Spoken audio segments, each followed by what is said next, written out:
ہماری ملت اسلامیہ بانیان جلسہ، حاضرین بزم، محترم بزرگوں، عزیز دوستو، سلطان الہند کانفرنس میں تشریف، سلطان الاولیاء کانفرنس میں تشریف لانے والے جملہ حضرات، آج کے طلباء، کل کے حفاظ و علماء، منبر شریف پر رونق افروز جملہ علماء اہل سنت، السلام علیکم ورحمۃ اللہ تعالی وبرکاتہ۔ سلام کرنا ہے سنت اور سلام کا جواب دینا ہے واجب۔ السلام علیکم۔ ماشاءاللہ آپ کے علاقے میں 2 مرتبہ سلام کرنا پڑتا ہے، تب بڑے والہانہ انداز سے جواب ملتا ہے۔ اللہ تعالیٰ آپ کو سلامت رکھے، چونکہ یہ مدرسہ غوث اعظم، فیضان غوث اعظم کے طلباء کی دستار حفظ بھی اسی اجلاس میں ہونا ہے، اور یہ ادارہ اس علاقے میں قائم ہوا۔ اللہ تعالیٰ اس ادارے کو دن دونی رات چوگنی ترقی عطا نہ فرمائے، بلکہ اس ادارے کو دن 11ویں رات 12ویں ترقی عطا فرمائے،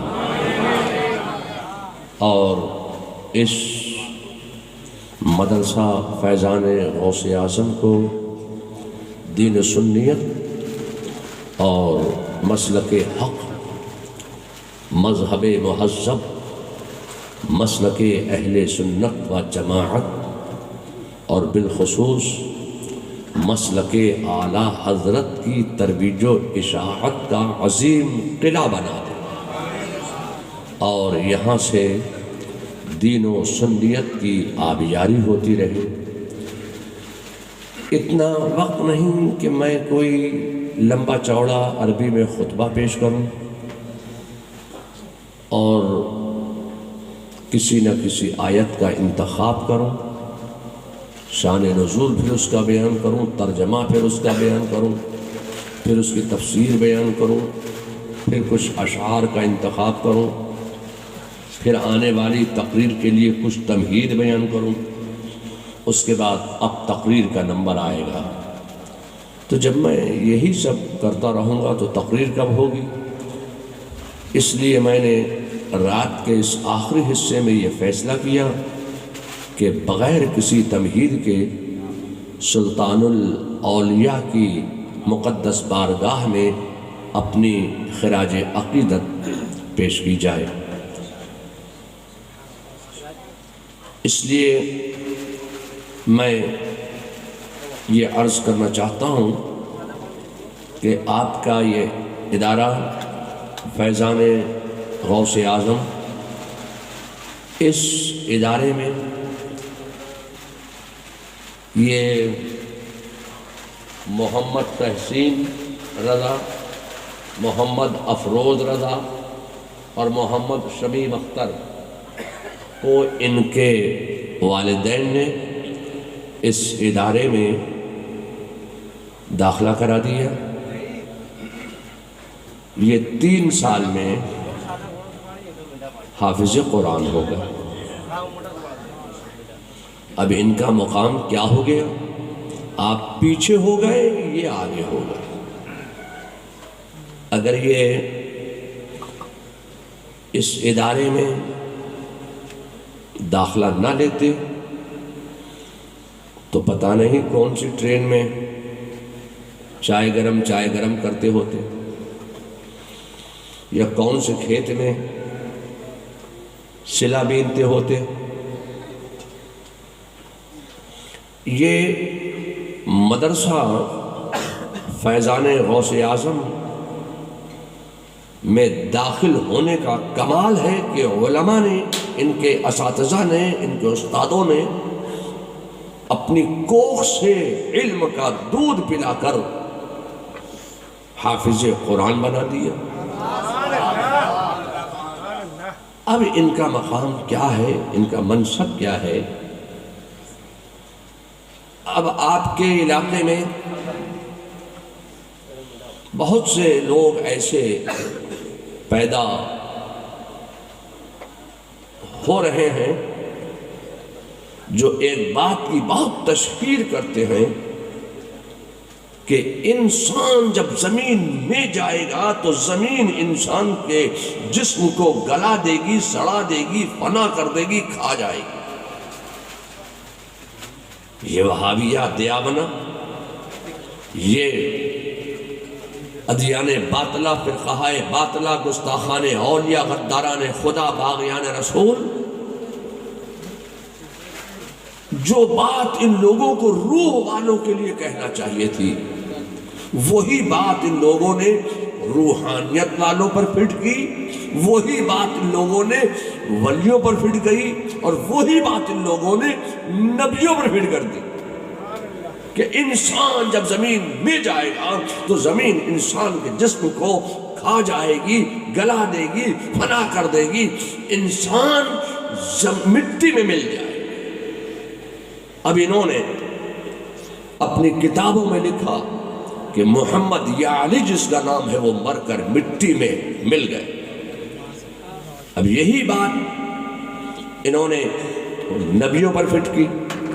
اعلیٰ حضرت فاضل بریلوی فرماتے ہیں کہ اللہ تبارک و تعالیٰ نے زمین کو یہ طاقت دی ہے، یہ قوت دی ہے، یہ توانائی اللہ نے زمین میں ودیعت فرمائی ہے کہ انسان جب زمین میں جاتا ہے تو زمین انسان کے جسم کو گلا دیتی ہے۔ اور پھر اگر کوئی حافظ قرآن ہو گیا، اگر کسی کے سینے میں قرآن کے 30 پارے محفوظ ہو گئے، اب وہ دنیا میں جو اس کا مقام ہے وہ تو مجھ سے بہتر آپ جانتے ہیں، مرنے کے بعد بھی حافظ قرآن کا عالم یہ ہے کہ حافظ قرآن کے جسم کو زمین گلاتی نہیں ہے، سڑاتی نہیں ہے، فنا نہیں کرتی ہے، بلکہ زمین کیا کرتی ہے؟ زمین حافظ قرآن کے جسم کی حفاظت کرتی ہے۔ یہ کوئی حافظ افروز کا اپنا کمال نہیں ہے۔ جو حافظ بنا ہے، جس نے قرآن یاد کیا ہے، یہ تحسین رضا کا اپنا کمال نہیں ہے، یہ قرآن کا معجزہ ہے، یہ قرآن کی برکت ہے کہ قرآن کی برکت سے اللہ تبارک و تعالیٰ نے زمین سے وہ طاقت و قوت و توانائی سلب فرما لی کہ حافظ قرآن کے جسم کو زمین گلائے، سڑائے، فنا کرے یا کھائے۔ اب زمین حافظ قرآن کے جسم کی حفاظت کرتی ہے۔ میں آپ سے کہنا چاہتا ہوں کہ جب زمین حافظ قرآن کے جسم کی حفاظت کرتی ہے تو صاحب قرآن کا عالم کیا ہوگا؟ جب حافظ قرآن کے جسم کی زمین حفاظت کر رہی ہے تو صاحب قرآن کا عالم کیا ہوگا؟ صاحب قرآن کے جسم کی زمین کیسی حفاظت کر رہی ہے؟ میں آپ کو کہنا چاہتا ہوں کہ زمین کا وہ حصہ جو میرے مصطفیٰ جان رحمت صلی اللہ علیہ وسلم کے مقدس جسم ناز سے مس کر گیا ہے، خدا کی قسم زمین کا وہ حصہ عرش اعظم سے بھی افضل ہو گیا۔ جب آپ حافظ قرآن کے حال کا اندازہ نہیں کر سکتے تو ایک ولی کامل کا عالم کیا ہو؟ آپ کے بہار کا مجھے ایک واقعہ یاد آیا۔ میں اپنے والد ماجد حضور ریحان ملت کے ساتھ ایک مرتبہ بچپن میں ایک سفر میں مدھیہ پردیش گیا تو انہوں نے ایک تقریر فرمائی۔ اور اس تقریر میں انہوں نے کہا کہ بہار میں ایک ضلع ہے اورنگ آباد، اورنگ آباد میں ایک قصبہ ہے بارہ گڑھ، بارہ گڑھ میں ایک بزرگ تھے بالکل ان پڑھ، وہ پڑھے لکھے نہیں تھے،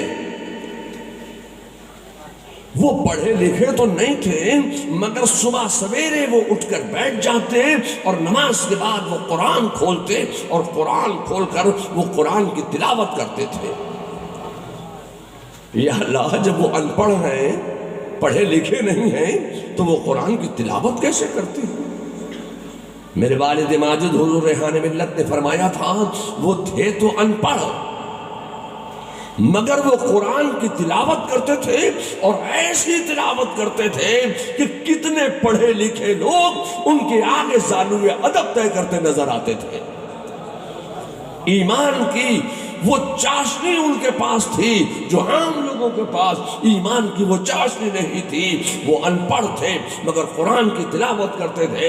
جانتے ہو وہ قرآن کیسے تلاوت کرتے تھے؟ وہ قرآن کھولتے اور قرآن کھول کر قرآن کی سطر پر وہ انگلی پھیرتے اور کہتے اے اللہ، اس سطر میں جو تو فرما رہا ہے وہ سچ فرما رہا ہے۔ دوسری سطر پر انگلی پھیرتے اور کہتے اے اللہ، اس میں جو تو نے فرمایا وہ بھی سچ فرمایا۔ تیسری سطر پر انگلی پھیرتے اور کہتے اے اللہ، اس میں تو جو فرما رہا ہے یہ بھی سچ فرما رہا ہے، اس پر بھی میرا ایمان ہے، اس پر بھی میرا ایمان ہے، اس پر بھی میرا ایمان ہے، اس میں بھی تو سچ فرما رہا ہے، اس میں بھی تو نے سچ فرمایا ہے، اس پر بھی میرا ایمان ہے۔ اے لوگو، میں آپ سے کہنا چاہتا ہوں کہ وہ تھے تو ان پڑھ مگر خدا کی قسم ہر سطر پر وہ ایمان کی بات کر رہے تھے۔ کتنے ایذان و ایقان و اطمینان کی منزل سے وہ قرآن کی تلاوت کر رہے ہیں کہ کتنے پڑھے لکھے لوگ اس انداز سے قرآن کی تلاوت نہ کر سکے۔ ایمان کی جو چاشنی ان کے پاس تھی، میرے والد نے فرمایا تھا کہ جب ان کا انتقال ہوا تو بارہ گڑھ کے قبرستان میں قبروں کی کمی نہیں ہے، لیکن یہی ایک قبر ہے کہ اس قبر سے جو مٹی مس کر گئی وہ خوشبودار ہو گئی، جو پودے وہاں اگائے وہ خوشبودار ہو گئے۔ جب ایک ان پڑھ اخلاص کے ساتھ، عقیدت کے ساتھ قرآن کی تلاوت کرتا ہے تو مرنے کے بعد بھی اس کا عالم یہ ہے کہ اس کی قبر سے جو مٹی بس کر جائے وہ خوشبودار ہو جائے، جو گھاس اگ جائے وہ خوشبودار ہو جائے، جو پودے اگ جائیں وہ خوشبودار ہو جائیں۔ جب ایک ان پڑھ کا یہ حال ہے تو پڑھے لکھوں کا عالم کیا ہوگا؟ ایک اخلاص کے ساتھ قرآن کی تلاوت کرنے والے ان پڑھ کے حال کا اندازہ نہیں لگا سکتے، تو ایک خوش عقیدہ حافظ قرآن کا عالم کیا ہوگا؟ جب حافظ قرآن کے حال کا اندازہ نہیں لگا سکتے تو حضور مفتی اعظم ہند کا عالم کیا ہوگا؟ جب حضور مفتی اعظم ہند کے حال کا اندازہ نہیں لگا سکتے تو اعلیٰ حضرت کا عالم کیا ہوگا؟ مجھے یاد ہے کہ جب حضور سیدنا سرکار مفتی اعظم ہند کا وصال ہوا اور حضور مفتی اعظم ہند کی قبر شریف اعلیٰ حضرت کے برابر میں جب تیار کی گئی، کھودی گئی، تو اعلیٰ حضرت کی قبر سے اینٹیں ہٹ گئیں، کئی اینٹیں ہٹ گئیں، کیونکہ اعلیٰ حضرت کی اور مفتی اعظم ہند کی قبر میں، مزار میں صرف ایک اینٹ ہی کا تو فرق ہے۔ جب اعلیٰ حضرت کی قبر کھلی تو سوداگران کے لوگوں نے ویسی خوشبو نہ کبھی سونگی تھی، نہ اس کے بعد وہ خوشبو کبھی سونگنے کو ملی ہے۔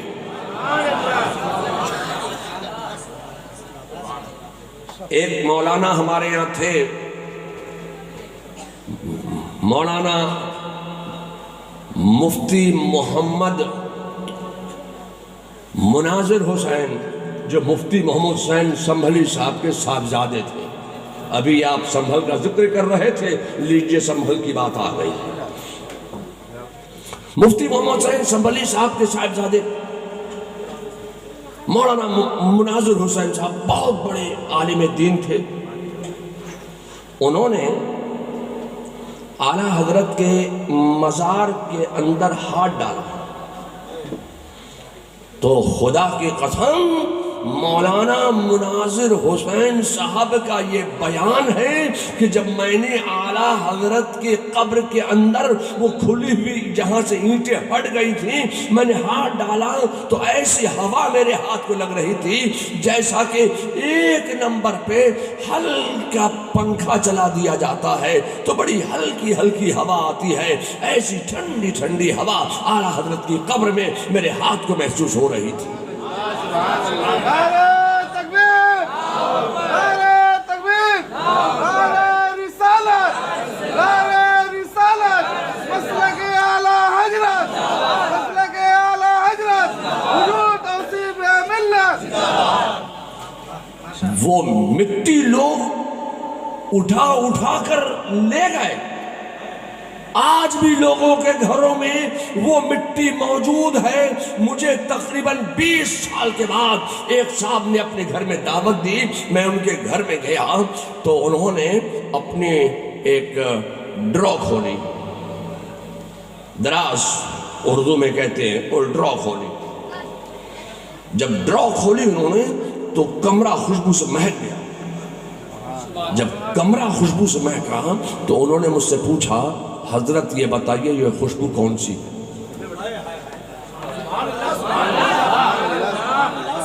مجھ سے انہوں نے پوچھا کہ بتائیے یہ خوشبو کون سی ہے؟ میں نے سونگا اور سونگ کر کہا کہ جب حضور مفتی اعظم ہند کو دفن کیا جا رہا تھا اس وقت ایسی خوشبو آ رہی تھی۔ انہوں نے کہا حضرت آپ نے صحیح پہچانا، میں مفتی اعظم کو جب دفن کیا جا رہا تھا تو وہاں سے کچھ مٹی اٹھا کر لے آیا تھا اور میں نے کپڑے میں لپیٹ کر باندھ کر تبرک کے طور پر یہ مٹی اس میں رکھ دی ہے۔ مجھے جب موضوع مفتی اعظم ہند کی یاد آتی ہے تو میں ڈرا کھولتا ہوں اور حضور مفتی اعظم ہند کی زیارت کر لیتا ہوں۔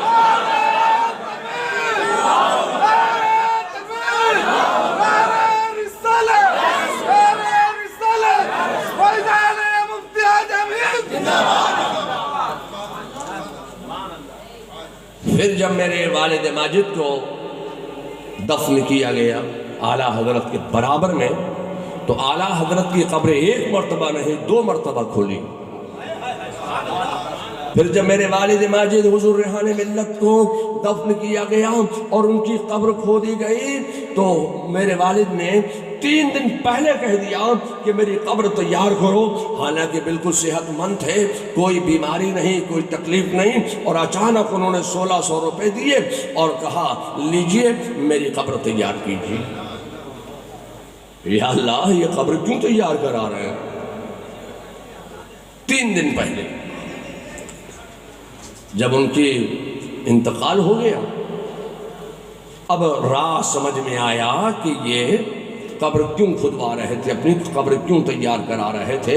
اعلیٰ حضرت کے برابر میں جب وہ قبر ان کی کھودی جانے لگی تو قبر کے اندر ایک چٹان آ گئی پتھر کی، وہ پتھر 3 دن تک نہیں ٹوٹا، چھینی ہتھوڑی سے اس پتھر کو توڑا گیا تو ان کی قبر تیار ہونے میں 3 دن لگ گئے۔ تو انہوں نے 3 دن پہلے، انتقال سے 3 دن پہلے انہوں نے 1600 روپے اس وقت دیے تھے کہ میری قبر تیار کیجئے۔ میں آپ سے کہنا چاہتا ہوں کہ اس وقت بھی اعلیٰ حضرت کی قبر کھل گئی اور 2-3 اینٹیں ہٹ گئیں، گر گئیں، تو اس وقت بھی وہی خوشبو لوگوں نے سونگھی تھی جو حضور مفتی اعظم ہند کے دفن کے وقت سونگھی گئی تھی۔ نعرہ تکبیر، نعرہ رسالت، عشق محبت، عشق محبت، عشق محبت، عشق محبت، پیار محبت، پیار محبت۔ جب آپ حضور مفتی اعظم ہند کے حال کا اندازہ نہیں لگا سکتے ہیں، اعلیٰ حضرت کے حال کا اندازہ نہیں لگا سکتے ہیں، تو سلطان الاولیاء، امام الاولیاء، سند الاولیاء، قطب الاقطاب، غوث الاغواث، شہنشاہ بغداد سیدنا شیخ عبد القادر جیلانی المعروف غوث اعظم بغدادی کا عالم کیا ہوگا؟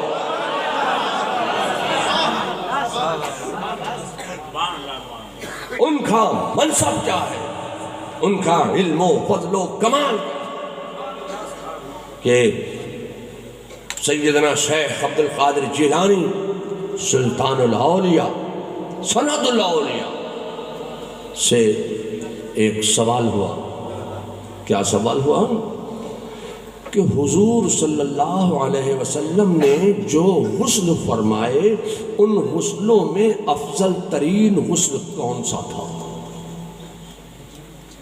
تو سیدنا شیخ عبد القادر جیلانی فرماتے ہیں کہ رسول اللہ نے جتنے غسل فرمائے ہیں سب افضل ہیں،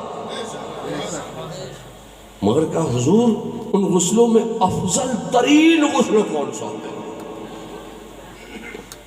تو فرمایا کہ جو غسل حضرت مولا علی مشکل کشا علی مرتضیٰ شیر خدا نے رسول اللہ کو دیا تھا، وہ غسل تمام غسلوں میں افضل ترین غسل ہے۔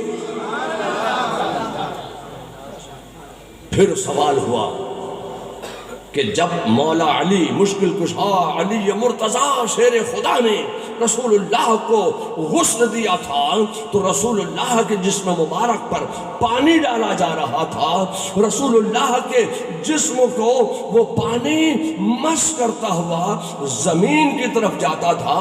جب وہ پانی زمین کی طرف جاتا تو زمین پر گرنے سے پہلے وہ پانی غائب ہو جاتا تھا۔ تو وہ پانی غائب ہو کر کہاں گیا؟ وہ پانی غائب ہو کر کہاں گیا؟ رسول اللہ کا غسل ہو گیا اور زمین سوکھی کی سوکھی رہ گئی، وہ پانی غائب ہو کر کہاں گیا؟ اب اس کا جواب کون دے سکتا تھا؟ اس کا جواب اگر کوئی دے سکتا ہے تو اسی کا نام ہے سلطان الاولیاء، امام الاولیاء، انہی کو ہم کہتے ہیں سند الاولیاء، انہی کو ہم کہتے ہیں قطب الاقطاب، غوث الاغواث، حضرت سیدنا شیخ عبد القادر جیلانی رضی اللہ تعالیٰ عنہ، انہی کو ہم کہتے ہیں۔ وہ فرماتے ہیں کہ اللہ نے اس پانی کو آسمان میں اٹھا دیا۔ اللہ کو یہ منظور نہیں کہ وہ پانی زمین پر گر جائے، اللہ نے اس پانی کو آسمان پر اٹھا لیا۔ وہ پانی اللہ کے حکم سے بادل بن گئے، اللہ کے حکم سے وہ پانی بادل بن کر عالم میں پھیل گیا، اللہ کے حکم سے وہ بادل عالم میں پھیل کر برسنے لگا۔ فرماتے ہیں کہ جہاں جہاں اس بادل کے پانی کی بوندیں گری وہاں وہاں مسجدیں تعمیر ہوتی چلی گئی ہیں۔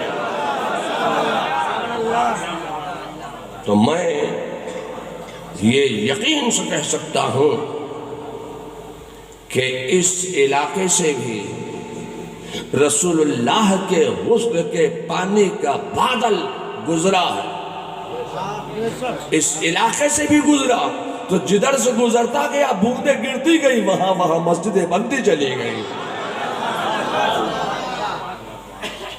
میں آپ سے کہنا چاہتا ہوں کہ یہ سلطان الاولیاء کا مقام ہے، ان کا منصب ہے، ان کا علم و فضل و کمال ہے۔ اب آؤ حضرت مولا علی کا بھی جملہ سنو۔ حضرت مولا علی فرماتے ہیں کہ جب میں رسول اللہ کو غسل دے رہا تھا تو میں نے دیکھا کہ زمین سوکھی کی سوکھی رہ گئی، زمین پر پانی نہ گرا، زمین سوکھی رہ گئی اور رسول اللہ کا غسل ہو گیا۔ پھر میں نے دیکھا کہ رسول اللہ کے مقدس بطن مبارک پر یہ جو ناف ہے، آپ اس کو کیا کہتے ہیں؟ نابھی۔ اپنا کی بول چاہیں؟ نابھی بول چاہیں نا؟ اپنا بنگلہ میں شعبے کا نہیں এখানে বাংলা কথা বলতে পারবেন না?